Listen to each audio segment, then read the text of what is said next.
자, 모두들 반갑습니다. 강태공입니다. 자, 금일은 25년 하반기 사놓고 기다리면 정말 떼돈 벌 수 있을 만한 주식에 대해서 한번 좀 이야기해 보려고 해요. 자, 방송 전 늘 말씀드리는 여러분들의 좋아요, 구독하기, 댓글까지는 너무나 많은 힘이 된다라고 말씀드리면서 오늘 방송을 시작해 보도록 하겠습니다. 일단 여기도 나와 있다시피 오늘은 이제 금리 인하 관련되어 있는 부분에 있어서 모멘텀을 가져갈 수 있는 종목을 좀 이야기하려고 하고 있고요. 오늘 원전 로봇 말고 여러분들에게 이야기하고 싶은 업종은 바로 제약바이오입니다. 일단 제약바이오 같은 경우는 실질적으로 봐도 당장에 금리 인하가 아니라 하더라도 여러분들도 알다시피 지금 오늘 뉴스죠. 이제 이재명 대통령이 뭐 하겠다, 진짜 성장을 위한 K제약바이오를 육성하겠다라는 이 이야기를 또 하게 되죠. 사실 지금 우리가 이 코스피 3000을 돌파하고 5000을 가느냐 마느냐 하는데 여기서 사실 제일 많이 올라갈 수밖에 없는 거는 당연히 정부 정책이라고 생각을 해요. 그러다 보니까 기존에 이제 AI라든지 이제 다양한 뭐 신재생 에너지 이런 것들, 뭐 스테이블 코인 이런 뭐 다양한 이 정부 정책 이야기도 나오긴 했지만 최근에 또 새롭게 나오는 게 역시나 제약바이오 관련되어 있는 모멘텀인 만큼 제약바이오가 또 집중받을 수밖에 없지 않나 생각을 해보고 있고요. 실질적으로 최근 같은 경우는 뭐 이제 세계적으로 연간 1조 원 이상 매출을 올리는 이제 뭐 삼성바이오로직스라든지 우리나라의 뭐 유한양행이라든지 이런 큰 기업들이 나오면서 과거와는 또 다른 제약바이오 붐이 불고 있다라고 보시면 좋을 것 같아요. 그러다 보니까 지금 우리나라 같은 경우 사실 K바이오, K제약바이오가 이제 글로벌적으로 전 세계적인 위상이 이제 11위 정도 된다라고 하면은 세계 7위 수준으로 이제 올리겠다라는 게 이번 이재명 대통령의 이제 핵심 공약이다 보시면 좋은데, 이게 지금 이 공약이 지금 세계 7위 수준으로 올린다라는 거는 얼마나 더 성장시키느냐. 지금 우리나라 같은 경우가 지금 현재 약 298조, 약 300조 정도의 이제 시장 규모를 가지고 있습니다. 그래서 이게 2023년도 기준이긴 해요. 그러면서 지금 캐나다 같은 경우가 약 411조이기 때문에 못해도 우리나라 국내 제약바이오 시장 규모를 100조 이상 끌어올린다는 거는 사실 1조도 결코 쉬운 건 아니라 생각하고 있습니다. 말 그대로 엄청난 획기적인 성장 탄력으로서 정부가 밀어주겠다, 뭐 이런 정책 모멘텀이 당연히 생길 수밖에 없다 생각하고 있고요. 이런 부분이 당연히 제약바이오에는 엄청난 수혜다 라고 보시면 좋아요. 자, 그럼 여기 추가적으로 이제 제약바이오가 정부에서도 밀어주는데 글로벌적으로도 이제 모멘텀을 받을 수밖에 없는 게 뭐가 있냐고 하면은 지금 사실상 시장에서 뭐가 나오고 있다. 7월에 금리 인하 관련되어 있는 모멘텀이 나오고 있다라는 거예요. 실질적인 최근엔 뭐다? 연준에서 가장 매파 발언으로서 매파 성향으로 꼽혔던 미셀 보먼 연준 부의장 같은 경우도 7월 정도면 기준금리 인하를 할 수도 있을 거다라는 가능성을 시사하기 시작했고요.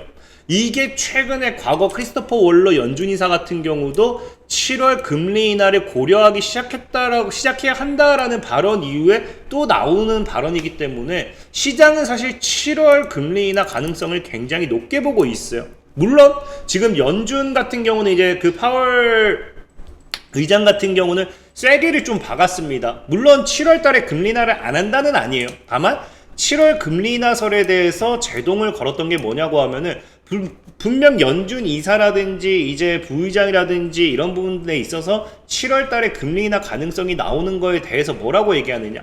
미국의 소비자 물가가 고용 상황을 봐서 결정하겠다는 기존 입장을 재확인했고요.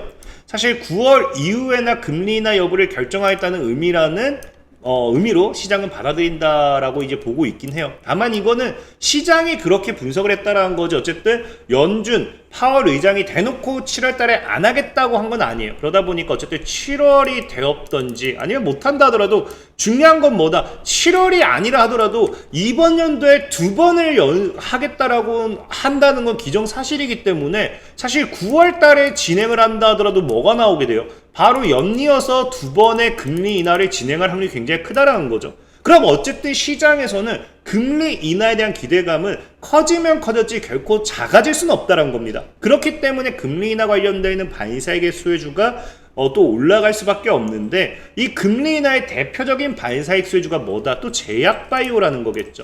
그래서 실질적으로 과거에도 이제 24년도에도 이 금리 인하 기대가 엄청나게 컸잖아요. 엄청나게 크면서 증시를 끌어올리고, 물론 금리 인하 이 계획을 또 수정을 하게 되면서 증시가 폭락했죠. 그래서 최근에 다시 반등하는 거 확인해 보실 수 있는데, 어쨌든 과거 장에도 올해부터 뭐 네 차례 금리 인하를 할 거다, 본격적인 금리 인하 기대감 이런 것들이 나와주면서 사실상 작년에 뭐 했습니까? 제약 바이오주들이 굉장히 금리 인하 국면의 주도주가 될 거다라고 하면서 엄청나게 급등을 하는 걸 우리가 확인할 수 있었죠. 사실상 이거는 뭐 전 세계적으로 너무나 당연한 거예요. 제약 바이오 관련되는 모멘텀은 우리나라뿐만 아니라 전 세계적으로 뭐하고 있다? 금리 인하 관련되는 모멘텀의 대표적인 수혜주로 이제 꼽히기 시작합니다. 특히나 그럴 수밖에 없는 게 제약 바이오 업종들 같은 경우는 연구 개발의 비용이 굉장히 많이 들기 때문에 이 연구를 하는 데 있어서 뭐 할 수밖에 없어요. 당연히 다른 어딘가에 있어서 돈을 끌어다올 수밖에 없는데, 그 끌어오는 금액이 금리가 올라가게 된다고 하면 당연히 이자 비용이 엄청나게 지불되겠죠. 연구개발 과정에는 이 사실 실적이란 게 나올 수가 없습니다. 제품 생산이 뭐 나와야지만 실적이 나오는 거고, 연구개발에 사실 이익이란 게 발생할 수가 없는 부분인데, 여기서 이자 비용이 커지게 된다라고 하면은 제약 바이오 기업들에게 굉장히 부담이 되는 거예요. 그러다 보니까 고금리 시에는 사실 뭐 하게 됩니까? 고금리에는 제약 바이오 관련되어 있는 업종들이 굉장히 오히려 하락을 하는 거고, 저금리에는 제약 바이오 관련된 기업들이 저금리 금리나 수혜주로 올라가는 게 그런 이유겠죠. 또 그게 아니라 하더라도 제일 중요한 거는 이제 기존의 고금리가 이제 저금리가 되면서 뭔 차이가 생기느냐, 원래 금리가 높으면 보다 안정적으로 다른 이 금리 마진을 노리면서 투자하는 투자자들이 분명히 존재하는 게 정상입니다. 근데 당연히 뭐가 되겠어요? 저금리로 돌아서게 되면은 이 금리를 통한 수익 창출이 과거보다 덜하게 돼요. 그러니까 금리가 낮아질수록 뭐 하게 된다? 이자 수익을 기대하는 게 어려워지기 때문에 오히려 미래 성장성이 크고 투자금을 더 크게 회수할 수 있는 섹터에 투자하려는 경향이 굉장히 강해진다는 거예요. 그게 바로 그래서 뭐로 간다? 제약 바이오로 쏠릴 수밖에 없다라는 겁니다. 그래서 지금 우리가 사실상은 하반기로 갈수록 금리 인하 기대감과 함께 제약 바이오가 있는 섹터를 봐야 되는 거고, 특히나 지금 우리나라 같은 경우도 당장 엄청난 호재성 기사들이 막 줄줄이 나오는 게 뭐 때문이냐고 하면은, 지금 제약 바이오가 사실 굉장히 올 상반기에도 괜찮았어요. 왜? 아까도 앞서 말했지만 기존 올 연말이 아니었죠. 작년 연말에 올해 금리 인하가 4번이나 뭐 이런 거 이야기가 나오면서 사실 금리 인하 기대감으로 제약 바이오가 살짝 살았던 부분도 있고, 우리나라 전체적인 제약 바이오의 기술들이 이게 입증이 되면서 기술 수출 관련되는 계약들이 그래서 상반기에 많이 나왔죠. 그래서 10조에 달하는 기술 수출 계약이 상반기에만 나왔는데, 중요한 건 뭐다? 이제 금리 인하와 함께 미국의 금리 인하 전망에 따른 빅파마 기업들의 대규모 투자가 다시 들어서면서, 이걸 예상하면서 올해 국내 기업들의 기술 이전 규모가 역대 최대 규모가 될 것이다 라는 분석이 굉장히 많다는 거예요. 과거 우리나라 제약바이오의 랠리가 시작됐던 부분도 처음으로 한미약품이라는 기업이 1조에 넘는 달하는 이제 기술 이전, 기술 수출 계약과 함께 제약바이오 붐이 불었거든요. 그러면서 다시 한번 역대 최대 규모가 또다시 한번 기술 수출, 기술 이전 계약으로서 기업의 실적에 반영된다라고 하면은 다시 한번 뭐가 된다? 제약바이오 붐이 일어나기엔 충분하다라는 거예요. 그러면서 여러분들이 좋아하는 알테오젠이라든지 ABL 바이오 같은 경우도 꾸준하게 이렇게 주가가 끌어올라갈 수 있었던 이유도 결국 뭐 때문이다? 기술 이전을 통한 기업의 경쟁력을 입증했다는 거겠죠. 그래서 지금 어쨌든 하반기에 기술 이전이 기대되는 후보 물질들이 줄줄이 대기하고 있기 때문에 올해 이제 하반기로 갈수록 아마 사실 제약바이오 관련된 섹터들이 그냥 엄청나게 올라갈 거예요. 그러니까 지금 제약바이오를 사지 않는다라는 거는 엄청 바보 같은 일이다라고 볼 수 있겠죠. 특히나 어찌 보면 오늘 이미 시작했다라고 볼 수 있는 게, 오늘장에 AB온이라든지 아니면 텔콘 RF 제약이 이미 급등을 했어요. 상한가 같습니다. 상한가 간 이유도 뭐다? 이미 조단이 항체 신약 관련해서 기술 이전 계약을 체결했고요. 텔콘 RF 제약 같은 경우는 AB온의 기술 이전에 대한 또 반사익 수혜주다 하면서 올라가는 걸 볼 수 있겠죠.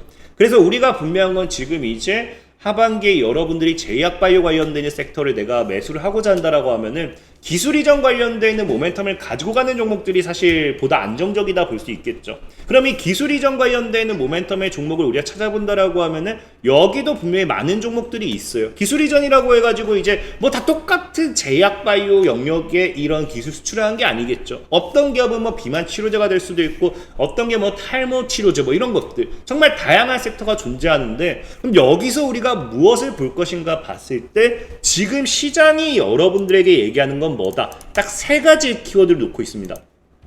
첫 번째, 바로 이제 ADC와 함께 두 번째 비만, 세 번째 폐암이라는 거겠죠. 그래서 이미 그 증권가에서 나오는 거는 이 하반기에 여러분들이 제약 바이오를 매수하고자 하면은 뭐 세 가지 키워드가 ADC와 비만, 폐암이다라고 이야기하고 있긴 한데, 뭐 여기 나오겠죠. 뭐 ADC 경우는 뭐 신규 탁기 뭐 하반기 모멘텀 쭉쭉쭉 뭐 이런 뭐 쭉쭉쭉 모멘텀이 나오긴 해요. 근데 사실상 이 세 가지는 뭐 이런 모멘텀을 떠나가지고 지금 제약 바이오 시장에서 가장 큰 미래 먹거리 사업이죠, 사실상. 그러니까 미래 먹거리 시장 규모가 가장 큰 건 항암이라든지 이런 것들, 약물 적합체 이런 것들은 신약 개발과 함께 굉장히 이슈받는, 그러니까 과거에 이제 뭐 과거에 뭐 이슈받던 게 아니라 새롭게 이슈받을 수 있는 그런 섹터들이 키워드가 되고 있다는 거겠죠. 그래서 뭐 이거는 사실 너무나 뻔한 얘기 때문에 뭐 의미를 둘 건 없고, 그러다 보니까 지금 뭐 ADC와 비만, 폐암 이 정도에서 보면 좋은데, 사실 이 세 가지에서도 여러분들이 고르기엔 굉장히 힘들 거예요. 왜? 한 가지를 줘도 못 사는데 세 가지에서 또 찾아라, 이건 굉장히 어려울 겁니다. 그러다 보니까 여기 추가적으로 여러분들이 우리가 하반기 제약 바이오의 시장을 또 뭐 어느 정도까지 보고 하면 좋냐, 지금 우리나라가 이 ADC, 비만, 폐암과 별개로 하반기에 또 제약 바이오에 또 엄청난 붐이 불어닥친 게 뭐가 들어오느냐, 바로 신약 특허가 끝나가는 기업들이 굉장히 많이 나온다는 거겠죠. 그래서 제약 바이오 산업 내 경쟁이 갈수록 치열해지고 있는데, 지금 주요 선진국들이 전략 사업으로 육성의 속도를 내는 가운데 보다 뭐한다? 이제 2028년 전후로 블록버스터 의약품의 특허 만료가 대거 예정되어 있다는 거예요. 그래서 향후 3년에서 5년이면요, 이 각 나라만의 제약 바이오의 이 기업들이 성장성이 엄청나게 크게 뒤바뀔 거다라는 이야기가 나오는 거예요. 그래서 사실상 저 글로벌적으로 봤을 때 뭐를 공략해야 된다? 이 블록버스터급 의약품들이 특허 만료가 되는 이 시점을 공략해야 된다는 거예요. 그러면 보통 이 특허 만료와 함께 떠오르는 게 뭐다? 실질적으로 도 보다시피 2028년 전후에 뭐 항암제라든지 뭐 이런 것들, 화이자의 당뇨병 치료제라든지 다양한 것들이 만료가 치료가 되는데, 이 특허 만료가 끝나면은 여기서 바로 떠오르는 게 바로 바이오시밀러죠. 복제약. 그러니까 사실상의 이 기술들을 가진 기업들이 많이 없기 때문에 이 바이오시밀러를 만들어야 되는데, 그럼 여기 바이오시밀러를 만들기 위해서 상용화하기 위해서 여기 따라오는 게 뭐다? 바로 CDMO란 거죠. 이 바이오시밀러를 만들고 싶지만 내가 해당 약품에 대한 어떤, 생각해보세요. 여러분들이 뭐 내가 뭐 감기약만 만드는 기업이 어떻게 항암제 관련해서 이 저특허가 없었다 해가지고 내가 어떻게 바이오시밀러로서 그거를 만들겠습니까?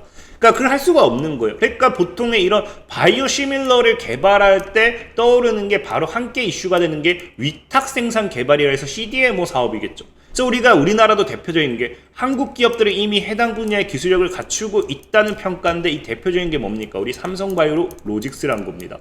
그래서 특히나 삼성바이오로직스 같은 경우는 최근에도 뭐까지 나오기 시작했다. 삼성바이오로직스는 그래서 이 CDMO 위탁 개발 생산 관련 사업에 대해서 최근에 이 바이오 USA 2025를 진행했는데 미팅만 몇 개? 150건이라는 거예요. 그래서 실질적으로 이 서비스에 대한 관련 문의도 활발히 이어졌고요. 이 최근에 본년의 핵심 사업인 CDMO에 대해 더욱 집중하게 됨에 따라 기업 가치 및 주주 가치 제고 효과가 기대된다라고 하면서 글로벌 기업들이 CDMO 관련된 아까 얘기했다시피 바이오시밀러 시장에서 이런 것들을 득점하기 위해서 선점하기 위해서 뭐한다? 이 삼성바이오로직스를 포함한, 우리나라는 삼성바이오로직스가 대표적이긴 하지만 CDMO 관련되는 기업들이 몇 가지가 또 있죠. 그래서 그런 기업들과 함께 K바이오와의 파트너를 원해서 부스에 줄 서는 모습들이 굉장히 많았다는 거죠. 그만큼 지금 우리나라의 제약바이오의 위상이 엄청나게 올라가고 있다는 거예요. 그렇기 때문에 여기에 대한 기술 이전 계약 기대도 따라온다는 겁니다. 그럼 지금 이제 우리가 여기서 얘기할 수 있는 게 뭘 볼 수 있느냐. 자, 첫 번째로 ADC라는 키워드를 우리가 뽑아냈어요. ADC와 폐암, 그 다음에 이제 아까 뭐였죠? 비만, 이 세 가지 키워드를 뽑아냈고요. 그 다음 두 번째로는 뭐다? 전 세계가 이제 특허가 만료된 시점부터 떠오르는 게 CDMO 사업이라고 보면 말씀을 드렸어요. 바로 위탁 개발 생산 기업에 대한 이런 부분 말씀드렸는데, 그럼 중요한 게 뭐다? 이 CDMO가 어디에 보다 더 많은 미래 가치를 쏟냐를 좀 본다라고 하면 우리가 종목 선정에 조금 더 편해질 거다라는 거고, 지금 우리나라 기업들의 CDMO 기업들이 대다수가 공통점이 뭐냐? ADC 산업에 있어서 역량을 강화하고 있다는 거예요. SK바이오 자회사 같은 경우도 CDMO 핵심은 속도인데 ADC 역량에 강화할 것이다. 경보제약 같은 경우도 2033년도까지 ADC 위탁 개발 생산을 통한 매출 1조 원을 돌파할 것이다. 롯데바이오 대표도 ADC 기반 CDMO를 강화해서 올해 수주 목표 크게 올릴 것이다.